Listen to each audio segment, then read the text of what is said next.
ये कहानी सच्ची घटना पर आधारित है। ये कहानी राजस्थान की वीरानी भरी घाटियों और जंगलों के बीच बसा है एक किला, भानगढ़ किला।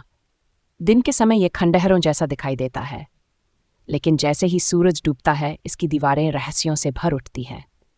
लोग कहते हैं यहाँ रात को कोई जिंदा वापस नहीं लौटता। सदियों पहले इस किले में रहती थी राजकुमारी रत्नावती। उसकी खूबसूरती की चर्चा पूरे राजस्थान में थी। एक दिन एक काला जादू करने वाला तांत्रिक राजकुमारी से मोहब्बत कर बैठा।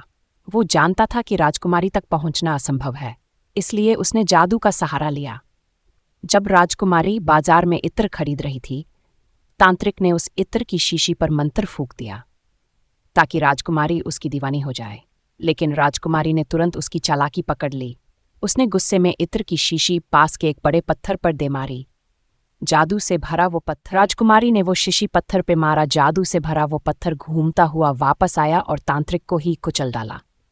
मरते समय तांत्रिक चीखा और श्राप दिया, यह नगर उजड़ जाएगा और इस किले की हर आत्मा हमेशा यहीं भटकती रहेगी। कुछ ही समय बाद एक युद्ध हुआ और पूरा भानगढ़ वीरान हो गया। न राजकुमारी बची, न प्रजा, और न ही इस नगर की खुशियां।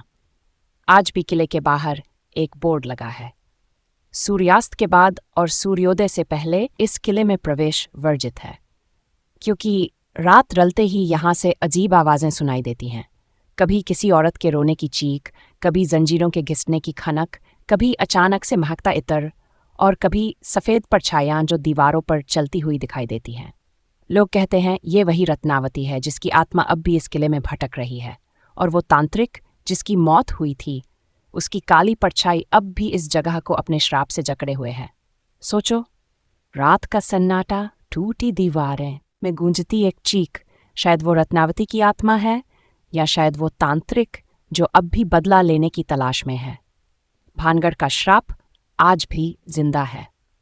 क्या आप इस हवेली में जाना चाहेंगे? ऐसी ही कहानियां देखने के लिए हमारे चैनल को सब्सक्राइब करें और बेल आइकन को सभी पर सेट करें। में गूंजती एक चीख, शायद वो रत्नावती की आत्मा है, या शायद वो तांत्रिक जो अब भी बदला लेने की तलाश में है। भानगढ़ का श्राप आज भी जिंदा है।